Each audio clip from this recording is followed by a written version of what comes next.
چلیے ہم شروع کرتے ہیں. نحمده ونصلي على رسوله الكريم اما بعد فاعوذ بالله من الشيطان الرجيم بسم الله الرحمن الرحيم رب اشرح لي صدري ويسر لي امري واحلل عقدة من لساني يفقهوا قولي. اس وقت جو کارڈ آپ کو گفٹ کے طور پر دیا گیا ہے، سب سے پہلے ہم اس سے شروع کرتے ہیں، اس کے بعد انشاءاللہ پھر مین لیکچر ہوگا. ٹھیک ہے. ابو امامہ الباہلی سے روایت ہے کہ نبی کریم صلی اللہ علیہ وسلم نے فرمایا، کیا میں تمہیں شب و روز اللہ کے مسلسل ذکر کرنے سے افضل ذکر نہ بتاؤں؟ کیا میں تمہیں دن رات اللہ کے مسلسل ذکر کرنے سے افضل ذکر نہ بتاؤں؟ یعنی ایسا ذکر جو اس سے بھی بڑھ کر ہو کہ جو شخص دن اور رات ذکر کرتا ہی چلا جا رہا ہے. یعنی دو لوگ ہیں، ایک وہ جو دن رات ذکر کر رہا ہے اور ایک وہ جو یہ ذکر کر رہا ہے، اس کو پڑھ رہا ہے. اس تسبیح کا پڑھنا اس سے بھی افضل ہے. تو یہ کارڈ آپ کو جو دیا گیا ہے، اس کو آپ لے جا کر یا تو اپنے فریج پہ لگا دیجئے یا اپنے بیڈ روم میں سائڈ ٹیبل کے ساتھ کہیں لگا دیجئے. کوئی بھی ایسی جگہ اس کا انتخاب کیجئے کہ جہاں لازماً آپ کی نظر اس پہ پڑے. اس سے فائدہ یہ ہوگا کہ پھر آپ اس کو پڑھنا نہیں بھولیں گے. اور اگر آپ یہ پڑھ لیں گے تو انشاءاللہ اگر باقی اوقات میں آپ کسی مصروفیت کی وجہ سے اللہ سبحانہ وتعالیٰ کا ذکر نہ بھی کر سکے تو انشاءاللہ یہ کمی پوری کر دے گا. ٹھیک ہے. تو بہت ہی کام کی فائدے کی چیز ہے. اور ویسے بھی ہم سب جانتے ہیں کہ اللہ کا ذکر دلوں کے اطمینان کا باعث ہو. تو ہم سب مل کے اس کو پڑھتے ہیں. میں آپ کو کہلواتی ہوں، ایک دفعہ آپ اس کو پڑھ لیجئے تاکہ اسپیلنگ وغیرہ ٹھیک ہو جائے.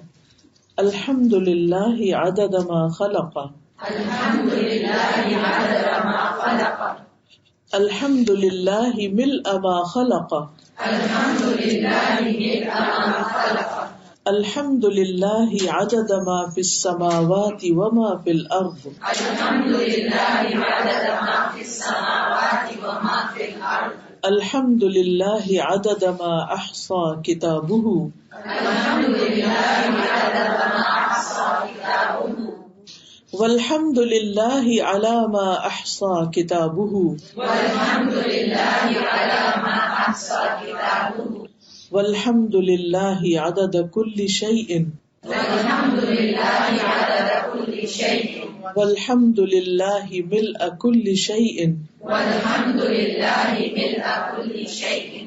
اس کا ترجمہ ہے، میں اللہ کی تعریف کرتا ہوں اس کی مخلوق کی گنتی کے برابر. مخلوقات میں کیا کیا ہے؟ آسمان، زمین، چاند، ستارے، سمندر، دریا، پہاڑ، درخت، ہر چیز، یو نیم اٹ، سب اللہ ہی کی مخلوق ہے، اللہ ہی کی پیدا کرتا ہے، اللہ سبحانہ و تعالیٰ ہی کی بنائی ہوئی. اب آپ دیکھیے کہ ایک تسبیح آپ وہ کرتے ہیں جو آپ اپنے ہاتھ سے کرتے ہیں، ہاتھ سے سبحان اللہ سبحان اللہ سبحان اللہ، الحمد للہ الحمد للہ الحمد للہ، بہت اچھی بات ہے. لیکن ایک آپ یہ کہتے ہیں کہ میں اللہ کی تعریف اتنی بار بیان کرتا ہوں جتنی اس کی مخلوق کی تعداد ہے. ہم گن سکتے ہیں کتنی تعداد ہے؟ اگر اس ساری مخلوق کی ایک تسبیح بنائے تو ہماری زندگی ختم ہو جائے اور ہم اس کا ایک چھوٹا سا حصہ بھی نہ پڑھ سکیں. پھر ہے الحمد للہ ملء ما خلق، میں اللہ کی تعریف کرتا ہوں جس سے اللہ کی مخلوقات بھر جائیں. یعنی زمین و آسمان کے درمیان جو فضا ہے ساری کی ساری بھر جائے، اتنی زیادہ تعریف کرتا ہوں میں اللہ کی. پھر ہے الحمد للہ عدد ما فی السماوات وما فی الارض، میں اللہ کی تعریف کرتا ہوں ان چیزوں کی گنتی کے برابر جو آسمان اور زمین میں ہے. کوئی شخص یہ کہہ سکتا ہے کہ بھئی ابھی تو ساری مخلوق کی بات ہو گئی، تو پھر اس کے بعد دوبارہ آسمان اور زمین کی الگ الگ کیوں بات ہو رہی؟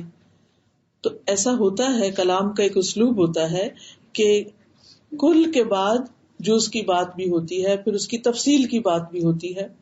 کیونکہ جس انسان کا دل بھرے ہی نہ اللہ کی تعریف کر کے، پھر وہ مختلف طریقوں سے اپنے جذبات کا اظہار کرتا ہے اور اس بات کو دہراتا ہے. پھر ہے الحمد للہ عدد ما احصى کتابہ، میں اللہ کی تعریف کرتا ہوں ان چیزوں کی گنتی کے برابر جنہیں اس کی کتاب نے شمار کیا. یعنی لوح محفوظ میں جو کچھ لکھا ہوا ہے. والحمد للہ علی ما احصا کتابہ، اور میں اللہ کی تعریف کرتا ہوں اس پر جو اس کی کتاب نے شمار کیا. یعنی اس کی کتاب نے کیا کچھ نہیں لکھ چھوڑا. لوح محفوظ میں کیا کچھ لکھا ہوا ہے؟ کل کبیر و صغیر مستطر. تقدیر پر ایمان لانے کا حصہ ایک یہ ہے کہ ہم اس بات کو مانیں کہ سب کچھ جو بھی ہے اللہ نے بنایا. سب چیزیں جو اللہ نے بنائی وہ اللہ کے علم میں ہے. اللہ سبحانہ وتعالیٰ کے علم سے چھپی ہوئی کوئی بھی چیز نہیں. کوئی بھی چیز زمین یا آسمان کی چاہے ذرے کے برابر ہو اللہ کے علم سے غائب نہیں ہو سکتی. سب کچھ اس کو معلوم ہے. پھر تقدیر پر ایمان لانے کا ایک حصہ یہ بھی ہے کہ جو اللہ کا علم ہے وہ اس کی کتاب یعنی لوح محفوظ میں سب لکھا ہوا بھی ہے. یعنی اللہ سبحانہ وتعالیٰ کا یہ علم جو اس کی مخلوقات کے بارے میں وہ سب لکھا ہوا ہے. تو اس پر اللہ کی تعریف کہ اس کی کتاب میں کیا کچھ لکھا ہوا ہے. کوئی چیز ہے ہی نہیں کہ جو اس سے چھٹ گئی ہو، ہر چیز لکھی ہو. اب آپ دیکھیے کہ ہر چیز کی جو تفصیل ہے وہ ہمیں معلوم ہے. ہمیں تو کچھ بھی معلوم نہیں. ہمارے جسم کے اندر کتنے سیلز ہیں، کیا ان کی تعداد ہم جانتے ہیں؟ ہم نہیں جانتے. کیا ہم جانتے ہیں کہ اللہ سبحانہ وتعالیٰ نے آسمانوں میں کتنے ستارے بنائے؟ ہم نہیں جانتے. صرف زمین کے ایک پلانٹ پر جتنی ریت ہے اس کے ذرات کی تعداد کیا ہے، کیا ہم جانتے ہیں؟ ہرگز نہیں جانتے. لیکن اللہ سبحانہ وتعالیٰ ہر چیز کا صحیح مکمل کلی علم رکھتا ہے. اب جب آپ یہ کہتے ہیں کہ میں اس کی تعداد کے برابر تعریف کر رہا ہوں اللہ کی، تو اس سے آگے کوئی تعریف ہو سکتی؟ انسان اس سے آگے کچھ نہیں کہہ سکتا. ہاں، اللہ سبحانہ وتعالیٰ جیسے اپنی تعریف کرے وہی اس کا حق ادا کر سکتا ہے. ہم اس کا حق ادا کر ہی نہیں سکتے. والحمد للہ عدد کل شیء. پھر بات وہی ہے، انداز مختلف ہے اپنے جذبات کا اظہار کرنے کا. اور اللہ کی تعریف اور تعریف اللہ ہی کے لیے ہر چیز کے عدد کے برابر، ہر چیز کی تعداد کے برابر، ہر چیز کی گنتی کے برابر. والحمد للہ ملء کل شیء. اور میں اللہ کی تعریف کرتا ہوں جس سے ہر چیز بھر جائے. تو اصل میں یہ تو ایک محبت کا انداز ہے. جو شخص اللہ سے محبت کرتا ہے وہ اس کی تعریف کیے بغیر رہ ہی نہیں سکتا. دیکھیے ہم جس سے بھی محبت کرتے ہیں، کوئی بھی چیز آپ لیجئے اللہ ہی کی بنائی ہوئی چیزوں میں سے، کوئی پھول ہے، کوئی پہاڑ ہے، کوئی درخت ہے، کوئی انسان ہے، کسی بھی چیز سے جب ہم محبت کرتے ہیں تو پھر لا محالہ ہماری زبان پر اس کی تعریف آتی، اور ہم اس کی تعریف کرتے ہوئے تھکتے ہی نہیں، کرتے چلے جاتے ہیں. کبھی ایک انداز سے، کبھی دوسرے انداز سے. آپ نے دیکھا ہوگا کہ ماں کو اپنے بچے سے جیسے محبت ہوتی ہے تو وہ اس محبت کے اظہار میں اس بچے کے کتنے کتنے نام رکھ دیتی ہے اور کیسے کیسے اس کو بلاتی، اور پھر بھی اس کا دل نہیں بھرتا. یہ قدرتی سی بات ہے. تو جس شخص کو اللہ سبحانہ و تعالیٰ سے محبت ہو، پھر یہ ہو ہی نہیں سکتا کہ وہ اس کی تعریف کرتے کرتے کبھی تھکے یا اس کی تعریف سے کبھی اس کا دل بھرے. دل بھر ہی نہیں سکتا. ہم حق ادا کر ہی نہیں سکتے. لہذا یہ ایک چھوٹا سا اظہار محبت ہے، اظہار تعریف ہے، تعریف کا ایک انداز ہے جو ہماری زبان تو بیان کرنے سے قاصر ہے. یہ بھی اللہ کے رسول صلی اللہ علیہ وسلم کا ہم پر احسان ہے کہ انہوں نے ہمیں یہ الفاظ سکھا دیے. اب ہمارا کام بس اتنا ہی ہے کہ ہم ان کو پڑھ تو لیں، اور سمجھ کے پڑھیں گے تو اور زیادہ اجر و ثواب ہوگا. اور اگر ہر روز کم از کم ایک دفعہ اس کو پڑھ لیں، زیادہ دفعہ بھی دل چاہے تو زیادہ دفعہ پڑھ لیں، لیکن کم از کم ایک دفعہ پڑھ لیں تو فائدہ آپ ہی کو ہوگا. دل آپ ہی کا سکون میں آئے گا اور دل آپ ہی کا خوش ہو جائے گا.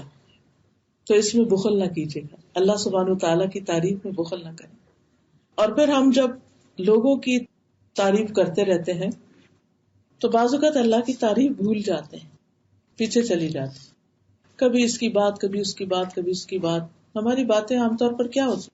یا کسی کی غیبت ہوتی یا کسی کی تعریف ہوتی.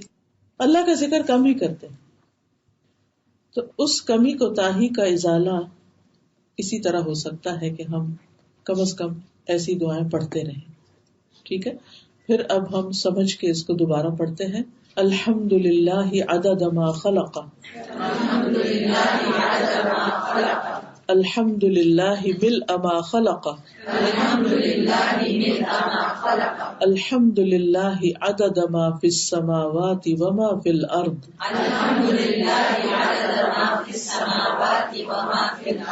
الحمد للہ عدد ما احصى کتابہ، والحمد للہ علی ما احصى کتابہ، والحمد للہ عدد کل شیء،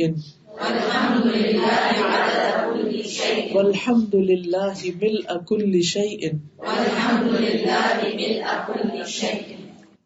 سب کے پاس ہے نا کارڈ؟ اگر نہیں تو ضرور لے لیجیے، بلکہ اپنے بچوں کو بھی سکھائیے، اپنے دوستوں کو، اپنے رشتہ داروں کو، سب کو خیر بانٹیے.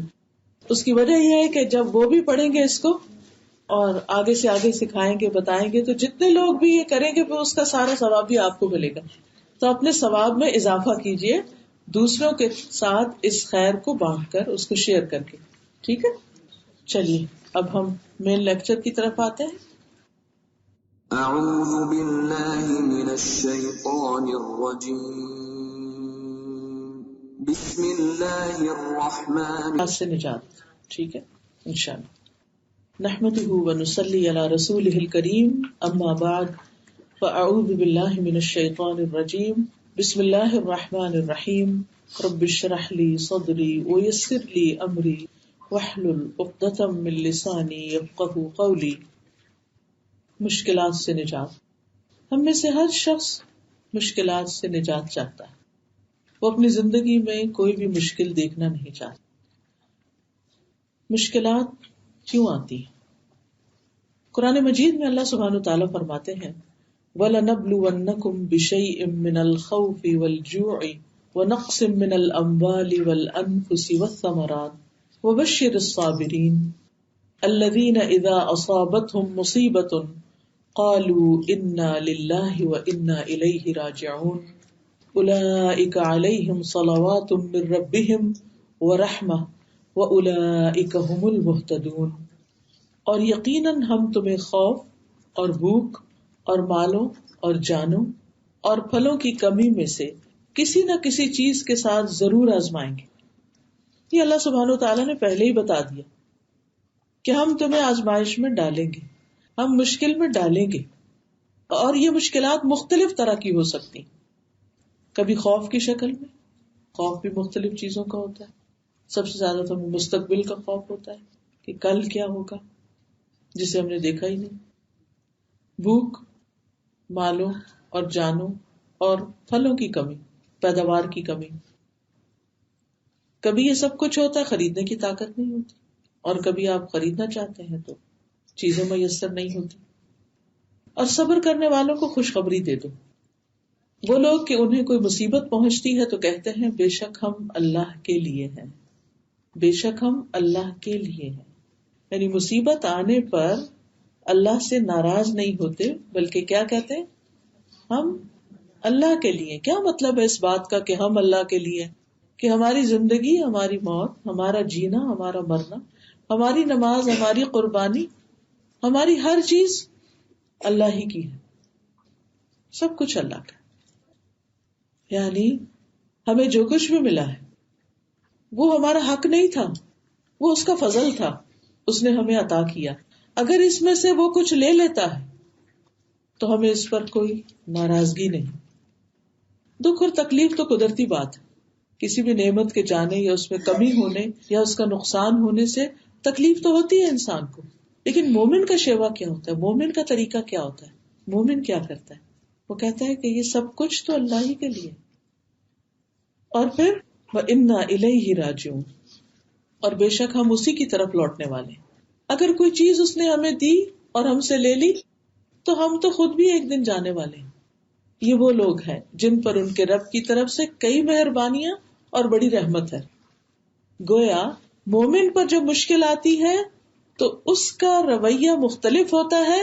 وہ اس مشکل کو بھی اپنے لیے رب کی مہربانی سمجھتا ہے کہ اس کے ذریعے بھی میرا رب مجھے کچھ سکھانا چاہتا ہے, اس کے ذریعے بھی میرا رب میرا تزکیہ کرنا چاہتا ہے, اس کے ذریعے بھی میرا رب میرے درجات بلند کرنا چاہتا ہے, اس کے ذریعے میرا رب مجھے کامیابی کی راہ پہ لگانا چاہتا ہے, مجھے پہلے سے بہتر انسان بنانا چاہتا ہے.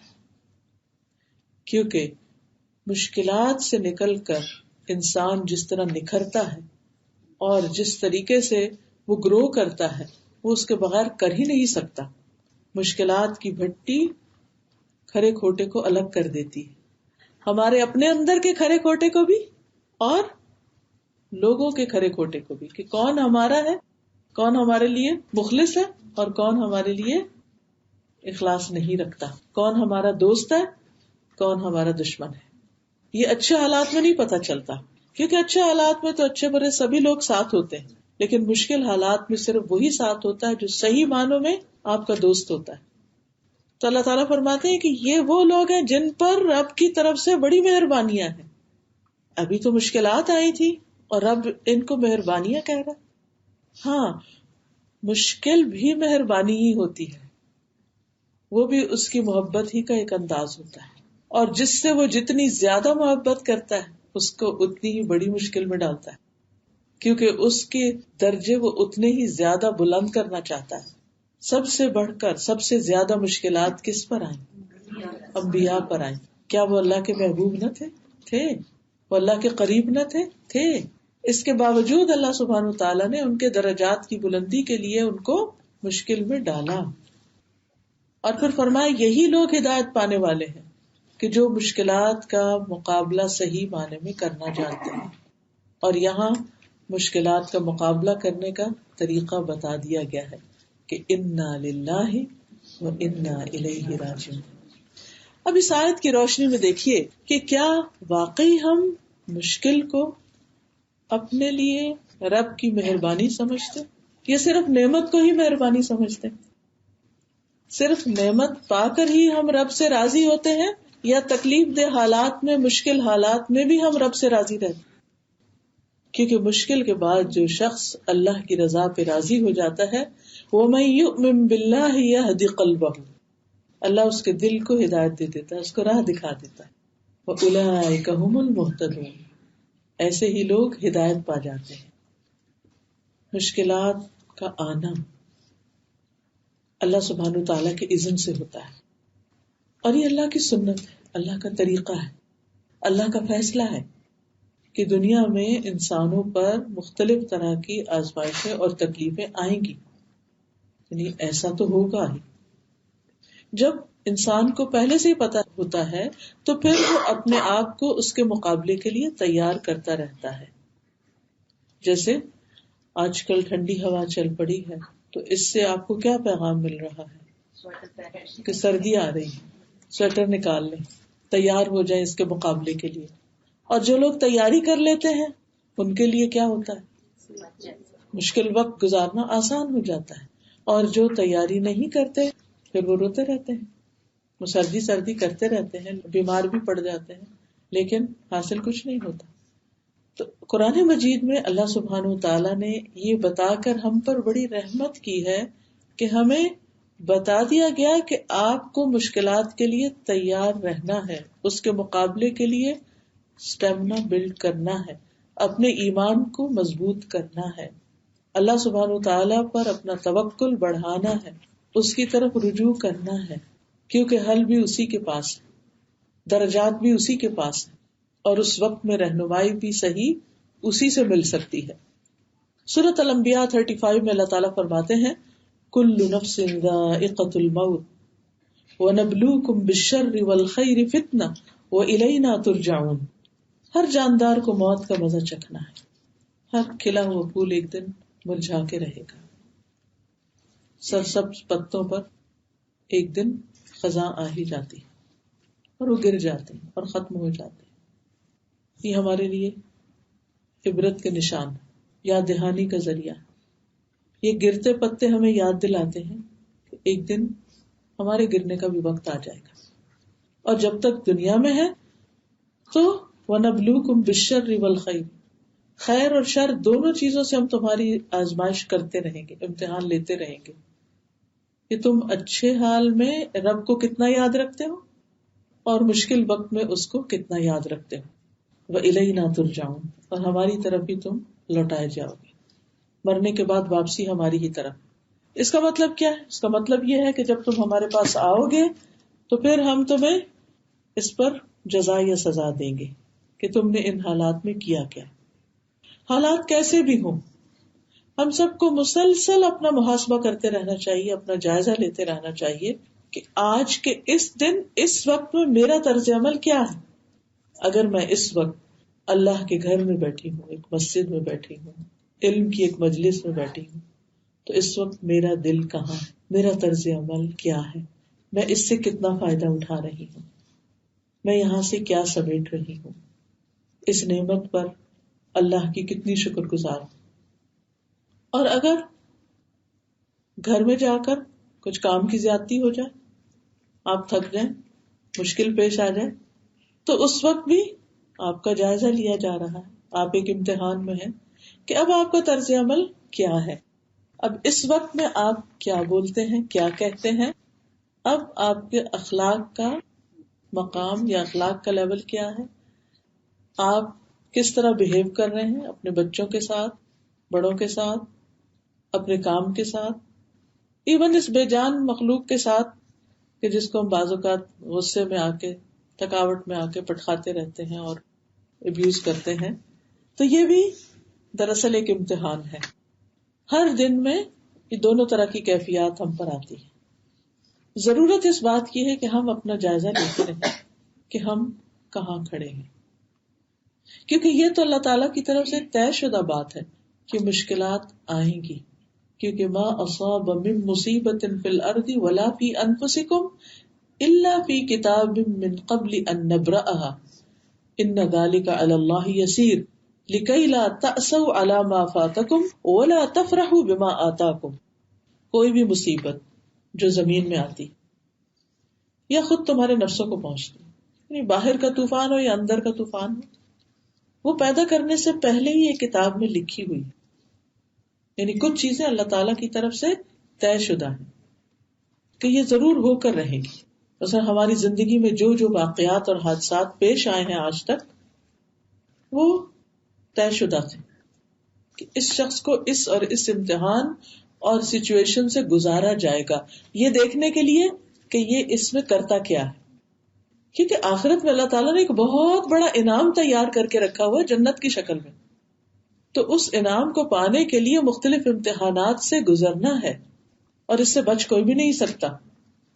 جس کا انعام بڑا ہے، جس کا مقام بڑا ہے، جس کا درجہ بڑا ہے، اس کی مشکلات بھی بڑی۔ اگر آپ پر دوسروں کی نسبت مشکلات زیادہ ہیں تو سیلف پٹی کا شکار نہ ہو، اپنے آپ کو مظلوم نہ سمجھے، یہ نہ سمجھے کہ اللہ سبحانہ وتعالیٰ نے نعوذ باللہ کوئی آپ کے ساتھ زیادتی کر دی، ہرگز نہیں۔ لا یکلف اللہ نفسا الا وسعها، اللہ تعالیٰ کسی بھی جان پر اس کی وسعت سے بڑھ کے بوجھ نہیں ڈالتا، اس نے آپ کو عین اسی سچویشن میں رکھا ہے جس میں آپ رہ سکتے تھے، اور پھر دیکھا یہ جا رہا ہے کہ اس میں آپ کرتے کیا، اس سے نبٹتے کیسے، اس پزل کو کس طرح حل کرتے۔ اور پھر یہ بھی کہ یہ بات بلا شبہ اللہ کے لیے آسان کام ہے، یہ اس لیے کہ جو کچھ تمہیں نہ مل سکے اس پر تم غم نہ کیا کرو، یہ سوچا کرو یہ اللہ نے میرے لیے لکھا ہی نہیں تھا۔ بعض اوقات ایسا ہوتا ہے نا، کوئی ڈگری آپ کرنا چاہتے ہیں یا کوئی خاص جاب کرنا چاہتے ہیں یا کوئی خاص جگہ رہنا چاہتے ہیں، کوئی خاص گاڑی لینا چاہتے ہیں، کچھ بھی، کوئی بھی آپ کی تمنا خواہشات ہیں زندگی میں، لیکن وہ پوری نہیں ہو سکی، کوئی چیز ہاتھ میں آتے آتے ہاتھ سے نکل جاتی، چھٹ جاتی، تو انسان اس پہ غم ہی مناتا رہتا ہے، حسرت ہی کرتا رہتا ہے، افسوس کے ہاتھ ہی ملتا رہتا ہے، ریگریٹس کا ہی شکار رہتا ہے۔ اس وقت صرف ایک یہ جملہ کافی ہے سکون اور تسلی اور صبر کے لیے کہ اللہ نے یہ میرے لیے لکھا ہی نہیں تھا، یہ میرے لیے نہیں تھا۔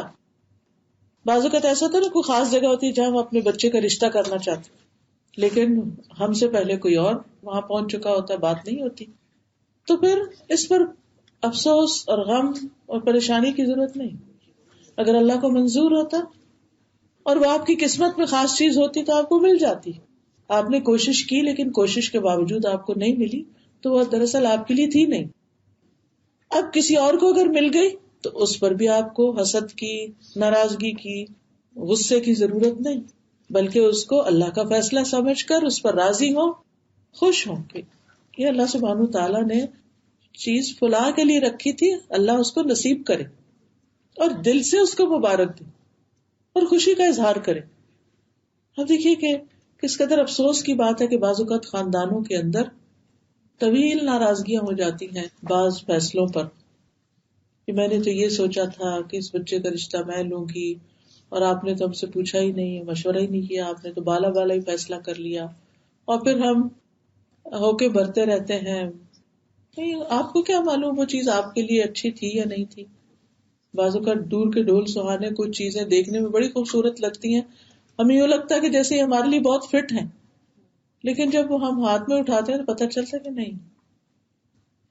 یہ ایسا ہی ہے کہ جن لوگوں کی نظر کمزور ہوتی ہے نا، تو جب وہ اینک اتار کے کوئی چیز دیکھتے تو وہ اور طرح نظر آتی، بعض اوقات بڑی خوبصورت نظر آ رہی ہوتی، جب اینک لگا کے دیکھتے ہیں تو وہ تو کچھ اور ہی ہوتی ہے. تو کہتے اوہ میں کس قدر دھوکے کا شکار تھی. بالکل اسی طرح جب ہم میں بصیرت کی کمی ہوتی ہے تو ہمیں چیزیں اور طرح نظر آتی ہیں. پھر اللہ سبحانہ تعالیٰ وقت کے ساتھ ساتھ ہماری بصیرت میں اضافہ کرتا ہے تو وہی چیز کچھ اور نظر آتی ہے. اصل میں تو سمجھ کی بات ہے نا. عسیٰ ان تحبوا شیئا وہو شر لکم وعسیٰ ان تکرہوا شیئا وہو خیر لکم. ہو سکتا ہے ایک چیز تمہیں بہت پسند ہو اور وہی تمہارے لیے بری ہو، اور ہو سکتا ہے ایک چیز تمہیں سخت ناپسند ہو اور وہی تمہارے حق میں بہت اچھی ہو. کیونکہ واللہ یعلم وانتم لا تعلمون، اللہ جانتا ہے تم نہیں جانتے، ہمیں نہیں پتا. اس لیے ہم کسی بھی اچھی چیز کے لیے خواہش رکھیں، تمنا رکھیں، اس کے لیے کوشش کریں. کوشش کے بعد اگر وہ چیز نہ ملے لِكَيْ لَا تَأْسَوْا عَلَىٰ مَا فَاتَكُمْ، جو تمہارے ہاتھ سے چھٹ گیا، نکل گیا، اس پہ غم نہ کرو، افسوس نہ کرو، آگے بڑھو، اللہ کے فیصلوں پہ راضی ہو جاؤ. اور اسی طرح اگر کچھ مل جائے تو وہ بھی ایک بڑا امتحان ہے پھر، کہ اب اللہ کی دی ہوئی اس نعمت کو استعمال کیسے کرتے ہو. اور جو کچھ اللہ نے تمہیں دیا اس پر اترایا نہ کرو، تکبر نہ کرو، فخر اور غرور نہ کرو. دو چیزیں انسان کے حق میں، انسان کے اخلاق اور عادات اور انسان کی شخصیت کے اندر انتہائی خطرناک ہیں، اور وہ اس کو بدنما بنا دیتی اور وہ اس کے لیے انتہائی نقصان دہ ہے. ایک ہے حسد اور دوسرے ہے کبر. حسد کب ہوتا ہے؟ جب انسان سے کوئی چیز چلی جاتی ہے، اس کو نہیں ملتی، کسی اور کو مل جاتی، یا انسان ایک چیز کی تمنا کر رہا ہوتا ہے اور وہ دیکھتا ہے کسی اور کے پاس ہے تو اس سے حسد شروع کر دیتا ہے. اور دوسرے کبر یا تکبر کب آتا ہے؟ جب انسان کو کچھ مل جاتا ہے اور پھر اس پر وہ اترانے لگتا ہے، اپنے آپ کو بڑی چیز سمجھنے لگتا ہے. یہی دو برائیاں تھی ابلیس کے اندر، جو اس کے اندر چھپی ہوئی تھی، لیکن بظاہر وہ بڑا عبادت گزار تھا، پایس لگتا تھا. بعض اوقات ہم خود اپنے آپ سے دھوکا کھا جاتے ہیں. ہم نیکی کے بڑے بڑے کام کر رہے ہوتے ہیں، نوافل پڑھ رہے ہیں، تہجد پڑھ رہے ہیں، چاش پڑھ رہے ہیں، نمازوں کی بڑی پابندی کر رہے ہیں، قرآن پڑھ رہے ہیں، درس دے رہے ہیں، سب کچھ کر رہے ہیں. ایک آزمائش کا جھٹکا آتا ہے تو ہماری حقیقت کھل کے سامنے آ جاتی ہے کہ ہم کھڑے کہاں ہیں، ہم لوگوں کے ساتھ معاملہ کیسے کر رہے ہیں، ہمارے رویوں میں کیا ہے. تو آزمائشوں اور تکلیفوں اور امتحانوں کے آنے کی دوسری بڑی وجہ یہ ہوتی ہے کہ اللہ سبحانہ تعالیٰ ہمیں ہماری حقیقت دکھاتا ہے کہ ابھی تم اس درجے پر، اگر اس آزمائش کے آنے کے بعد تمہارے اندر امپرومنٹ ہوگی تو درجہ بڑھ جائے گا، ورنہ پہلے سے بھی اسفل سافلین اور نیچے چلے جاؤ. جب کوئی ہمارے ساتھ اچھا ہوتا ہے ہم بھی اس کے ساتھ اچھے ہوتے ہیں. ہمارا اخلاق حقیقت میں کیا ہے وہ تو نہیں کھل کے سامنے آتا، لیکن جب کوئی ہمارے ساتھ برا کرتا ہے تو پھر جواب میں ہم کیا کرتے ہیں؟ کیا ادفع باللتی ہی احسن کرتے ہیں یا کچھ اور؟ پھر ہمیں ہماری حقیقت پتہ چل جاتی، کھل جاتی ہے ہم پر کہ نہیں، ابھی ہم اس مقام پر نہیں پہنچے، ابھی ہم بہت پیچھے. تو اللہ سبحانہ تعالیٰ مشکل میں ڈال کے نشاندہی کر دیتے ہیں کہ یہ ہے تمہاری مشکل، اب اس پہ ورک کرو. ہمیں اس پر کام کرنا ہوتا ہے، اپنے اصلاح کرنی ہوتی ہے، اپنے نفس کو، یعنی قد افلح من زکاہا، اس کا تزکیہ کرنا ہوتا ہے، وقد خاب من دساہا، اور ناکام ہوا جو اس کو دبا دیتا ہے. یعنی اپنی غلطی کو جو ایک لمحے کے لیے نظر آتی ہے, روشنی ہوتی ہے, پتہ چلتا ہے اوہ یہاں ہماری ضمیر فوراً بتاتا ہے. آپ کسی کے ساتھ بھی زیادتی کرے, ہو نہیں سکتا کہ آپ کا دل آپ کو ملامت نہ کرے, لیکن آپ کیا کرتے فوراً اس کو دبانے لگتے, نہیں نہیں کوئی بات نہیں, یہ وجہ تھی, وہ تعویلیں کرنے لگتے ہیں. اب کیا ہوتا ہے, وہ خرابی وہیں کی وہیں رہتی, آپ اپنے آپ کو تبکیاں دے کے نفس کو سلا دیتے ہیں اور پھر اپنے کام کرتے رہتے ہیں. تو ابلیس کے اندر بھی یہ مرض تھے, لیکن وہ سامنے کب آئے؟ جب اس کا امتحان ہوا, جب مٹی سے بنی ہوئی ایک مخلوق کے سامنے اللہ نے اس کو سجدہ کرنے کا حکم دے دیا, تو اس کا کبر اور اس کا حسد کھل کے سامنے آ گیا. اسی طرح آپ نے اپنے رشتوں کے اندر, تعلقات کے اندر بھی دیکھا ہوگا کہ بعض اوقات کچھ تعلقات اوپر نیچے ہوتے رہتے ہیں, لیکن کوئی واقعہ زندگی میں ایسا پیش آتا ہے کہ لوگوں کی حقیقت کھل کے سامنے آ جاتی ہے آپ کے سامنے. کون آپ سے کتنی محبت کرتا ہے. ہمیں خود سے کسی کو آزمانا نہیں چاہیے, لیکن اللہ سبحانہ و تعالیٰ خود ہی ایسے حالات پیدا کر دیتا ہے.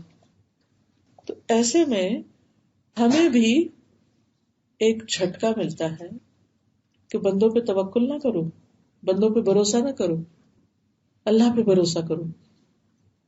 مثلاً بہت سی خواتین شادی ہوتی بہت خوش ہو جاتی, اترانے لگتی, سب کچھ مل گیا. اب ہوتا کیا ہے, جس سے ہم محبت کرتے ہیں, جیسے مثلا شوہر ہے, ابتدا میں تو سب کچھ ٹھیک ہی نظر آتا ہے, لیکن آہستہ آہستہ جب زندگی کے حقائق سامنے آتے ہیں تو پھر بعض اوقات اسی انسان سے ٹوٹتے ہیں, وہیں سے مشکلات آتی ہیں. انسان اپنا الٹیمیٹ سہارا اس کو سمجھ لیتا ہے, جبکہ اللہ تعالیٰ کیا چاہتا ہے کہ نہیں, یہ ساتھی ضرور ہے, سہارا اللہ ہی ہے. اللہ نے تمہارے سکون کے لیے, تمہاری خوشی کے لیے, تمہاری مدد کے لیے تمہیں ایک کمپینین دیا ہے, لیکن اس کو اپنا الہ نہ بناؤ.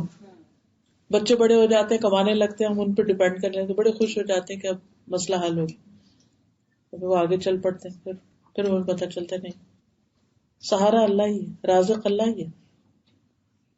شازیز بتا رہی تھی کہ ایک شخص اپنے پوری بتا دو, وہ جو باس ہماری ایک اسٹوڈنٹ ہے, تو وہ بتا رہی تھی کہ ان کے ہسبینڈ ماشاءاللہ بہت نماز کے پابند ہیں, تو اپنے آفس میں جب بھی ظہر کی نماز کا ٹائم ہوتا تھا تو وہ نماز وہاں پڑھتے تھے. تو جو مینیجر تھا وہ بہت زیادہ گریج رکھتا تھا کہ یہ ایسے داڑھی بھی رکھی ہوئی ہے, نماز بھی پڑھتا ہے, اور وہ حالانکہ اپنی لنچ بریک میں نماز پڑھتے تھے. تو ایک دن نا, جیسے آپ کو پتا پچھلے دنوں جب ریسیشن آیا تھا تو بہت کمپنیز نے لے آف شروع کر دیے تھے امپلائیز کے. تو ان کی کمپنی میں بھی ایسا ہی ہوا کہ امپلائیز کو لے آف کرنا شروع کر دیا. تو کہتی کہ وہ مینیجر آیا میرے ہسبینڈ کے پاس اور کہتا ہے کہ کل نا تمہیں میں لے آف کروں گا اور تم اپنا بندوبست کر لو. تو کہتی میرے شوہر گھر آئے تو تھوڑے پریشان تھے, پھر انہوں نے کہا کہ اللہ کی ذات رازق ہے, تو میں نہیں, جو اس نے کرنا ہے کرے گا. نیکسٹ ڈے جب اس کے ہسبینڈ آفس گئے تو پتا چلا کہ مینیجر لے آف ہو گیا اور اس کے ہسبینڈ مینیجر بن گئے. تو اللہ سبحانہ وتعالیٰ بعض اوقات اس طرح بھی امتحان میں ڈالتا ہے کہ نماز چھوڑتے ہو یا مجھ پہ توکل کرتے ہو. رزق کون دیتا ہے؟ رزق تو اللہ ہی دیتا ہے, لیکن ہم سم ہاؤ بندوں کو رازق سمجھنے لگتے ہیں. پھر اللہ سبحانہ وتعالیٰ کے امتحان میں ڈالتا ہے, ان بندوں کو وہاں سے آگے پیچھے کر دیتا ہے. پھر دیکھتا ہے کہ یہ کس سے مانگتا ہے, کس پہ توکل کرتا, کس سے توقع رکھتا ہے. تو جو شخص اللہ پر ایمان رکھتا ہے, اللہ سبحانہ وتعالیٰ پر بھروسہ کرتا ہے, اللہ تعالیٰ اس کو راہ دکھا دیتا ہے. یعنی کہ وہ ٹیسٹ ہونا تھا نا, ایمان کا ایک ٹیسٹ آیا تھا نا, وہ چاہے اوور نائٹ آیا تھا, کسی بھی شخص کے لیے کوئی معمولی بات نہیں ہے کہ کسی کو کہہ دیا جائے کہ کل تمہارا آخری دن ہے اور اس شخص کی کیفیت کیا ہوگی, اس کی رات کیسے گزرے گی, وہ کیا بولے گا کیا نہیں. یعنی ایسی سچویشن ہوتی ہے, لیکن اس وقت بھی اگر انسان کو یہ یاد رہے نا کہ اس وقت میرا امتحان ہو رہا ہے, اللہ تعالیٰ یہ دیکھ رہے ہیں کہ اب میں کیا کہتا ہوں, اب میں کیا کرتا ہوں, اب میں کیا سوچتا ہوں, اب میں کس کی طرف رجوع کرتا ہوں. تو جب انسان یہ کہہ دیتا ہے نا حسبی اللہ و نعم الوکیل, اللہ ہے نا, رازق اللہ ہے, اللہ کافی ہے, تو واقعی پھر وہ بندے کو تھام لیتا ہے. تو یہ اس طرح کے جو امتحان ہوتے ہیں نا وہ دراصل ہمارے ٹیسٹ کے لیے آتے ہیں، ہم ایمان کے کس درجے پر کہاں کھڑے ہیں. رسول اللہ صلی اللہ علیہ وسلم نے فرمایا مومن کی مثال کھیتی کی طرح ہے کہ ہوائیں چل کر اسے ہلاتی رہتی ہیں اور مومن پر ہمیشہ مصیبتیں آتی رہتی. آپ دیکھیے کہ ہفتے میں ایک دن اگر ٹھہرا ہوا موسم، دوسرے دن ہوا چل پڑے گی، پھر دوسرے دن اچھا موسم، پھر ہوا چل پڑے گی. تو جس طرح باہر کے موسم بدلتے ہیں ایسے ہی اندر کے بھی بدلتے رہتے ہیں. دل کی حالتیں، کیفیات، تجربات مختلف ہوتے رہتے ہیں. اور پھر ہم سب جانتے ہیں کہ اللہ کے نیک بندوں کی آزمائش زیادہ ہوتی ہے. ابو سعید خدری رضی اللہ عنہ روایت کرتے ہیں کہ وہ رسول اللہ صلی اللہ علیہ وسلم کے پاس آئے. آپ بخار کی حالت میں تھے، آپ پر چادر تھی، تو انہوں نے اپنا ہاتھ چادر پر رکھا اور کہا اللہ کے رسول آپ کا بخار بہت سخت ہے. آپ نے فرمایا ہمارا حال اسی طرح ہوتا ہے، ہم پر آزمائش سخت ہوتی ہے اور ہمیں اجر بھی دگنا دیا جاتا ہے. پھر آپ نے پوچھا اے اللہ کے رسول صلی اللہ علیہ وسلم لوگوں میں آزمائش کے لحاظ سے سخت کون ہوتا ہے؟ لوگوں میں یعنی انبیاء تو ہوئے ایسے. آپ نے فرمایا انبیاء. پھر کہا پھر کون؟ فرمایا علماء. کہا پھر کون؟ آپ نے فرمایا نیک لوگ. ان میں سے کسی کو جوؤں سے آزمایا جاتا ہے، یعنی کبھی کوئی جسمانی بیماری ہو جاتی، کوئی اسکن ڈیزیز ہو جاتی، یہاں تک کہ وہ اسے قتل کر دیتی، یعنی ایسی بیماری پڑ جاتی ہے جسم میں کیڑے پڑ جاتے ہیں، یا اور کوئی بعض تو ویزیبل ہوتے ہیں، بعض اندر ہی اندر کوئی کھا جانے والی بیماری لگ جاتی. کسی کو فقر سے آزمایا جاتا ہے، یعنی اس پر بھوک رزق کا کوئی بندوبست نہیں، یہاں تک کہ وہ چھوٹی سی قمیص کے سوا کچھ نہیں پاتا، چنانچہ وہ اسے ہی پہن لیتا ہے. اور ان میں سے کچھ لوگ آزمائش پر بہت خوش ہوتے ہیں بنسبت اس شخص کے جو کچھ دیے جانے پر خوش ہوتا ہے. یعنی کچھ لوگ ہر حال میں راضی رہتے ہیں، جب تکلیف بھی آتی تو اللہ تیرا شکر ہم تجھ سے راضی. کیونکہ بعض اوقات کچھ مل کے ہم اتنا اجر ثواب اور درجہ نہیں کما پاتے جتنا تکلیف آنے پر دعائیں کر کر کے اجر و ثواب کما پاتے ہیں. اور پھر یہ کہ جیسا آپ کا دین ہوتا ہے نا اسی کے مطابق امتحان ہوتا ہے. مصعب بن سعد اپنے والد سعد بن ابی وقاص سے روایت کرتے ہیں. سعد بن ابی وقاص صحابی تھے نا، سب کو معلوم ہے کہ میں نے رسول اللہ صلی اللہ علیہ وسلم سے پوچھا سب سے زیادہ سخت مصیبت کن لوگوں پر آتی؟ کہتے ہیں آپ نے فرمایا انبیاء پر، پھر درجہ بدرجہ عام لوگوں پر. انسان پر آزمائش اس کے دین کے اعتبار سے آتی ہے، اگر اس کے دین میں پختگی ہو تو اس کے مصائب میں مزید اضافہ کر دیا جاتا ہے، مشکلات بڑھ جاتی. اور اگر اس کے دین میں کمزوری ہو تو اس کے مصائب میں تخفیف کر دی جاتی ہے.